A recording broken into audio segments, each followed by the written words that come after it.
Hey everybody, welcome to DBS Films Podcast. My name is Kellen. With me as always is my brother Brennan. Together we make movies with DBS Films. Today's episode we're going into part 2 of how to approach pickups. The dreaded P word, the thing that makes all filmmakers shudder with fear because it means it's going to cost potentially a lot more money and delay the release of your film. First episode, we basically talked about what you should do if you need pickups, how you can determine that, what are, improvement pickups, and what are the catastrophic pickups. And that hopefully will give you a better idea. In this episode, all right, you need to do a catastrophic pickup. What do you end up doing? How do you approach this? How do you treat this different? How do you do all these things to ensure that you're going to have the most success as possible? That being said, be sure to go ahead, take a look at our Discord channel online because we make movies for our fans with our fans. If you want to be on set, behind the scenes, part of the movie making process, all you got to do, be in there and be on the lookout for all of our auditions and fun things that we do. Or In the Forest is our newest feature film, could be out right now. If it is, give us a rent, give us a review, because it means we get to keep on doing what we love doing and providing those opportunities to everyone in our community. So going into this episode, I think the first thing I really want to talk about is how the way you approach your studio is going to have rippling effects. And one of the big rippling effects is in the pickup shots, if you ever need them. We talk about having a lightweight and streamlined team. For the most part, it is you, myself, and Dylan as kind of the core people on set managing it. And then we have our core actors, and then we bring in the additional actors. That means writing, cinematography, PA, all of those functions that you'll see multiple teams, you'll see heads of teams and heads of departments on Hollywood sets doing this, is essentially 3 people. And we highly, highly recommend doing this model for multiple reasons. I think the biggest reason to me is you simply do not know if you have not done something before. So if you get a team of people and you do not know, and they tell you something that should be a red flag because they're learning still, you cannot stop that red flag because you have no clue. And next thing you know, things pile up. And I kind of want to talk about how this wasn't always DBS. When we first started with Gone and Invited and all those, we had much larger sets. We had much more actors on sets. We had a much larger team in general.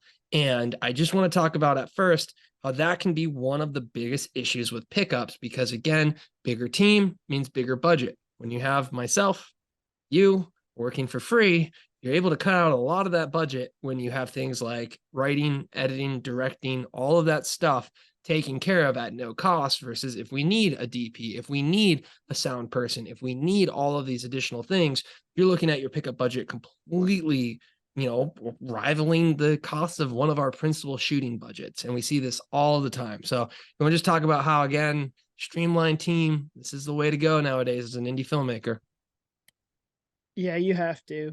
And I mean, I can't even imagine if we had multiple actors, if we had to bring the DP, if we had to bring a director out here, if we had to bring the whole production assistant team, to get all these people out in one location would just be, an insane task. I don't even think you'd be able to coordinate it. And if you did, it's gonna be really expensive. Like I said, the Morgan estate was our largest catastrophic pickup.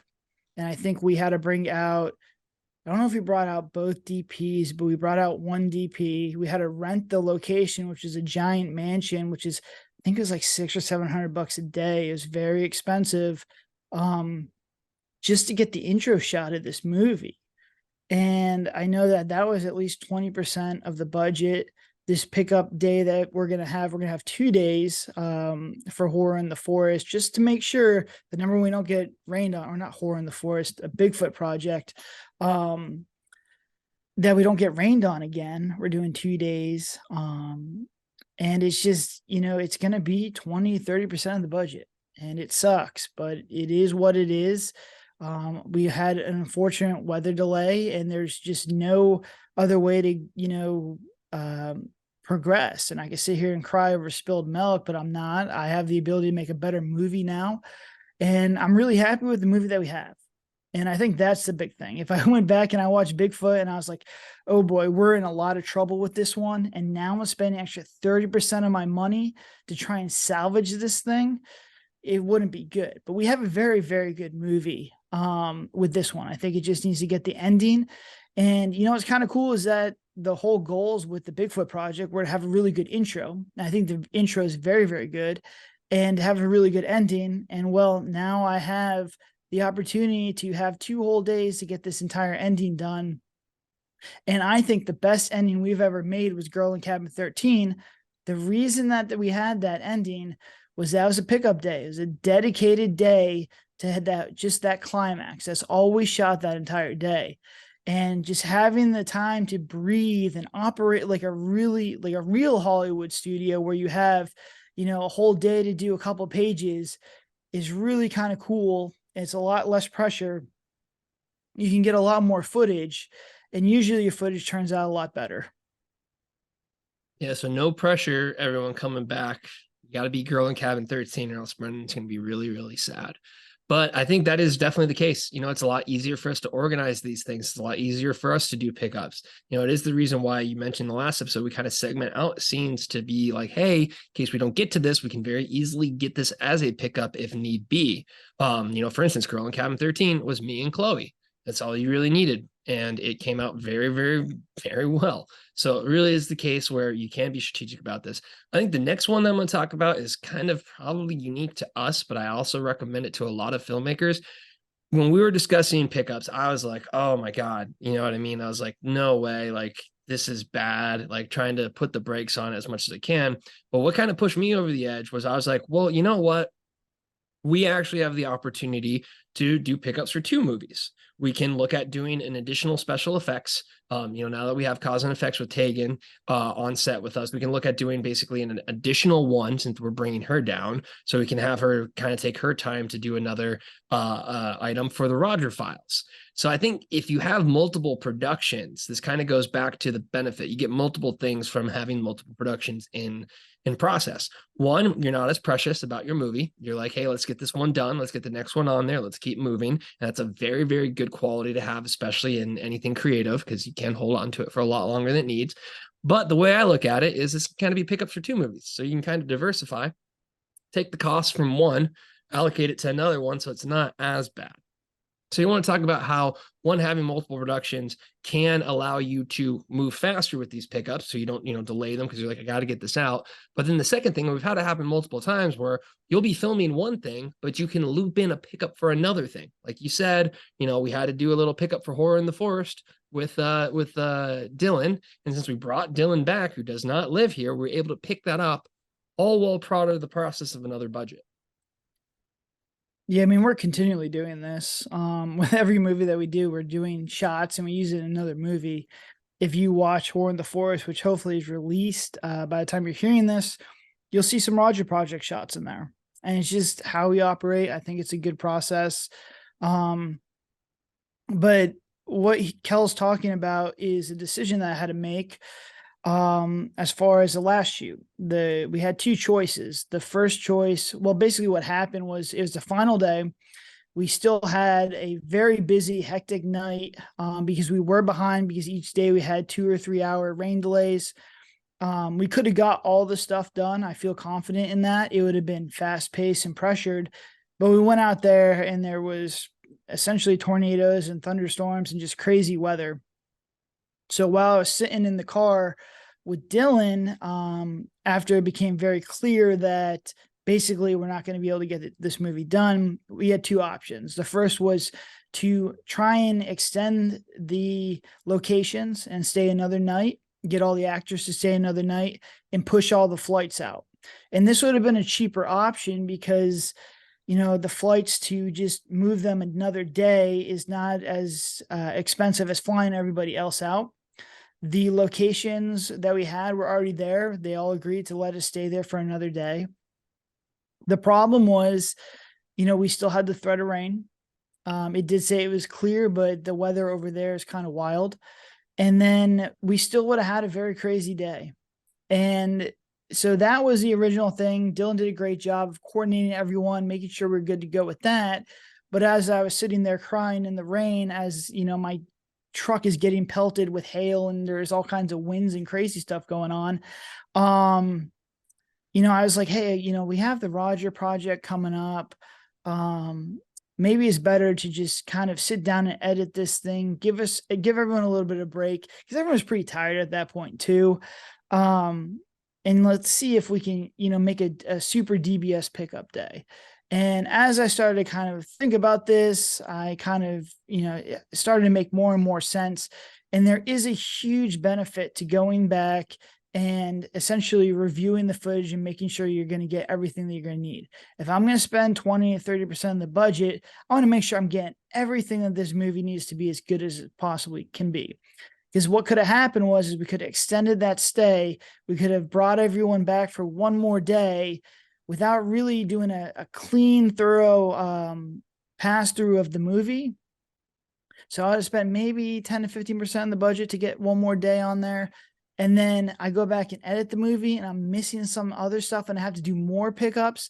That would have been really, really bad. So I said, look, let's just take the extra 10%, give ourselves some more time. Let's get our brains like unsmooth and let's, combine the Roger project with the Bigfoot project.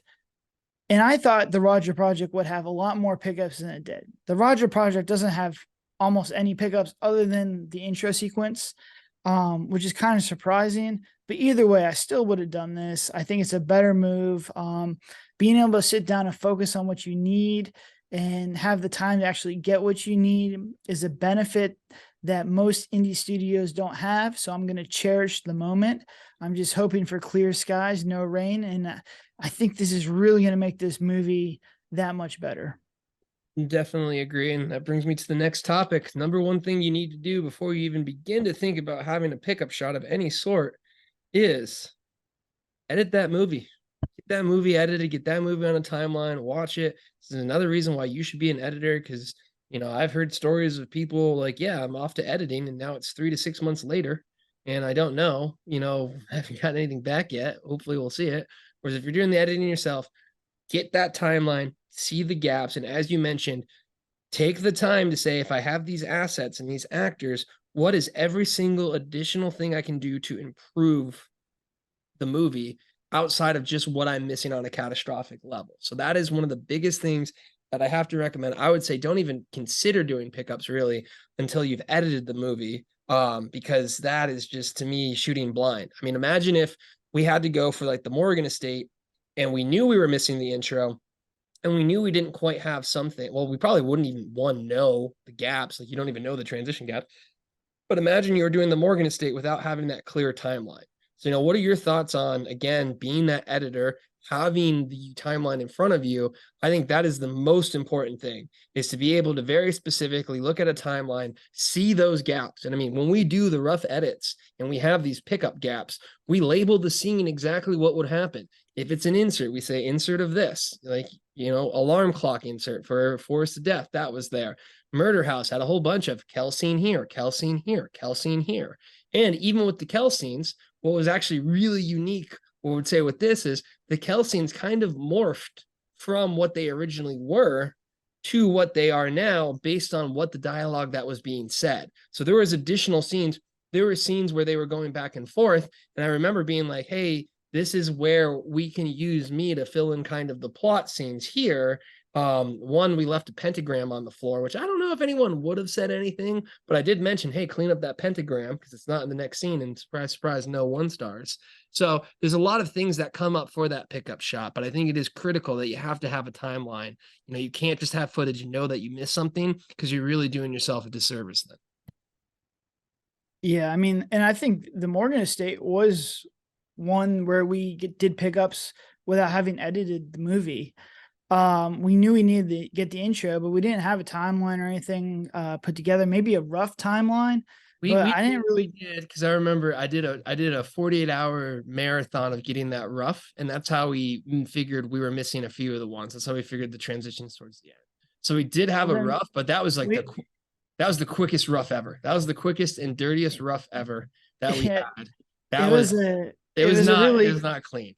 Well, it was a really dirty rough because not only did we do the pickups for the intro, but then we just needed a whole bunch of other stuff towards the end of that movie too. So that was like one where we had to do multiple pickups, and it's just that, dude, that's tough. I mean, it's just something you do not want to have. But that's one of the reasons with the editing is because you can get really good at this stuff And you can quickly, like Kel said, you can have a dirty rough. Just put it on there and make sure you have stuff that works. And that's just basically selecting random scenes and putting them in there and just making sure, worst case scenario, you have everything you need. Then something that would be like what I did last week was I went through both movies and I was like, oh, something's missing here. This looks a little funky. And I go back and I really dig through the footage where I try different things to try and fix it up and see if I can get it done. And then the third one's like a final polished one where it's like, this movie's really, really good. I just need these small little insert ones to get done. But if you're not doing your own editing, I mean, you're looking at maybe 3 months for each of those steps. It's going to be very difficult for you to do that. So I think anybody can be an editor. You don't need to really be a colorist or an audio guy, but editing at its core is drag and drop. And that's it. It's cutting and dragging and dropping. It's not anything crazy. Premiere is a very, intense looking tool. Resolve is a very intense looking tool. But if you take the time to figure it out, it's really just a couple buttons. And I think that editing is more of a skill. It's more of an art of just understanding pacing, timing, and rhythm. And that all comes through experience. But I think once you kind of figure that stuff out, you'll have sort of a sixth sense of what you need. And man, you'll be a much better filmmaker than, having somebody else do this for you. Yeah, I feel like 95% of what I do in Premiere is that razor button. Good old B hotkey. Get a little slice and dice going on, and then C to select it, and you just drag and drop it. But yeah, have that edit ready because it's going to give you that. And really, I think the next big one is don't underestimate a pickup. Again, I think what ends up happening a lot with pickups that kind of make it a little bit different than most productions is most productions, we talk about the production bell curve a lot, where it's kind of front loaded, where it goes like this, and you'll kind of have like a process there. You're basically going to experience almost like a mini bell curve because it's like a lot of things are condensed. It's probably going to take a lot longer than you expect. I mean, specifically, I'm looking at kind of like the Morgan estate. We were expecting to be out of there by midnight, 1 a.m. And I think you got out of there like noon or like 1 p.m. So like an additional 12 hours, again, looking at this one. But because of the nature of kind of not being on set, I find it takes a little bit to kind of get into the groove of filming. So when you're doing a pickup, kind of keep that in mind, that I almost feel like you're going to be much less efficient on the pickup shots as you would be on set, specifically on those main days. I think you're going to get less done. And I think this will actually be unique to see, because I also think the team that we have now, I think we'll be able to hop into a lot easier than, say the Morgan estate, because again, less people, all of that stuff. But I think it really is something where, you'll find yourself out there. I mean, we've committed hours and hours. I mean, just the haunting of the murder house, or everything that went wrong with that van and all the issues and the weather and stuff like that. I mean, we committed basically like almost like probably 15 hours to just what amounts to, 15 minutes or an hour a minute. That's not too bad, I would say. But it feels like pickup shots take way longer, where when you're in the groove of a principal shooting with multiple days, you kind of hit your streak. What are your thoughts on that? Yeah, I mean, I made it very clear to myself and to Dylan, for these pickups, we are gonna we're gonna go. We're gonna push hard. Because I do have PTSD from the Morgan estate. And it comes from, complacency, saying, hey, look, I have all night, I have a whole day to work on, a couple scenes that if we're running gun, we're full steam on a 7-8 day shoot, would only take us a couple hours. We get complacent and people get slow. And I still don't remember what happened with the Morgan estate. I don't know if I just blanked, but we basically had that girl go from a hallway all the way down the stairs and get stabbed. And that took a whole night.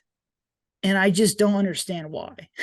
I mean, I just don't have any memories of it. I just don't understand where that time went or why that took so long. But I know we were complacent, we were relaxed, and I think that lack of urgency led to those issues. And the Bigfoot project, the pickups that we're going to do are very intense. It's very excuse me, is the climax of the movie, so that basically all these are very difficult scenes. They're high energy scenes for the actors. They're very technical for myself. So we are going to make sure that we are ready to go. Everyone knows what they need to do, and we're going to push. We're going to push as hard as possible, because yes, we have extra time, but we do have a lot of meat still left on this bone. Because with the Morgan estate, that was a small little piece. The intro may have been, 6 hour shoot on a regular schedule. This one is a full day. So we're looking at, we have about 14 hours of uh, actual footage that we're going to spend over a 2 day period. So it's not easy. And now that I'm saying all this stuff, I'm getting myself more concerned. But, we're going to have to go full steam ahead to get this one done.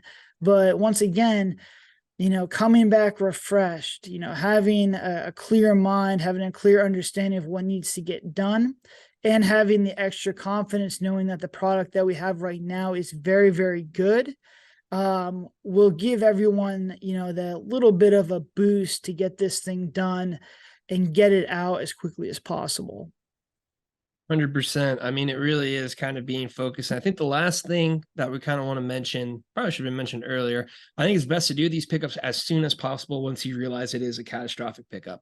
There's multiple reasons for it. Continuity is a big one. Getting people still on the set, things can happen the more time you give it. Time destroys deals, but time destroys pretty much everything. So you kind of want to be sure to go ahead and get it right away. I'm very curious to see, because I think one of the big benefits with this one is, the team is fired up. We're ready to go. The product was really good. Like you were saying, if it wasn't that good, we probably would be like, nah, but like that was the one thing that carried me through of like very heavily. Cause I know, again, Brendan doesn't smile on set until the job's done. He's very Kobe Bryant like. And what ends up happening is the whole time I was like, this is the best one, dude. This is a big step up. Again, Roger Project, absolutely amazing. Horror in the Forest, absolutely amazing. But it was just a bigger concept and budget and everything. And it came together, in my opinion. So we still got work to do. But carrying that momentum, I think the most positive you typically are is going to be on set. Once you're kind of wrapped and whatnot and filmed it, and you're like, yeah. And, even though it is a downer to have to do pickups, the motivation's there from the team and everything. And I think the longer you do it, the more projects that other people get involved in, you really want to go ahead and hammer it away. I mean, this is basically in the span of a month, we are getting back together and going and finishing this with that same, I would say, vigor and motivation that we had when we were on set. So I think that timing is a big one. Any thoughts on just, again, getting these catastrophic ones done? Because had we been waiting another month, another 2 months, or anything like that with scheduling, I've heard horror stories of them trying to schedule like right around Christmas for pickups for other indie films. So there's a lot of things out there, and just having it linger over your head, you really want to just nip it in the bud as soon as possible. Yeah, I mean, I've been pretty miserable for the last 3 weeks just because I've had this hanging over my head. And that's a big thing. Like, you want to get it done because things happen. Like, especially if you have multiple people, we have a lot of people coming back for this one. They can get other jobs. They go, Blumhouse could take them from me. You never know what's going to happen. So until I get a final product, I don't have a movie, and I have a very expensive, or like a smaller expensive car pretty much gone from my budget until I get this thing done. And so I'm super nervous until it's completely completed. I'm really only happy 2 times in this entire process. The first is when the shoot is done and I have everything that I possibly need and we can have like a wrap party. The second is when it passes QC and I'm completely done with the movie, and I don't have to worry about it anymore. And with this one, we never had a wrap party because I knew we had this extra pickup time. But this one, I think if we can get it done, I'm knocking on wood right now, will be extra juicy because we're going to have the Roger project done and we're going to have the Bigfoot project done. And if you ever play Tetris, when you have all those blocks lined up and you just need that long, slender one and it goes in the slot, that's what's going to happen with us. And then we're going to really start rolling in the Q3 and Q4. How's that for an analogy? That is an analogy for sure. So we'll keep it. That's right, guys. We're playing Tetris next week. We're loving it. But I mean, that's it. You know, that really is, it sums it up for pickups. It is something that as a filmmaker, you're gonna have to get used to. Hopefully, we've given you guys good perspective on when you do need pickups, when you don't need pickups, and more importantly, how to handle those. Continue to knock on wood for us. Continue to keep your fingers crossed because we do have to execute on it. But like Brendan's saying, like I'm saying, I think we're lined up pretty well. Hopefully, we just get it right in that slot and don't screw up with it missing. But that's gonna go ahead and wrap it up. Be sure to take a look at our Discord channel online. That's the place to be. We make movies for our fans, with our fans. Also, Horror in the Forest could be out. If you're supporting it with a rental and a review, it means the world to us. But until then, have a good one.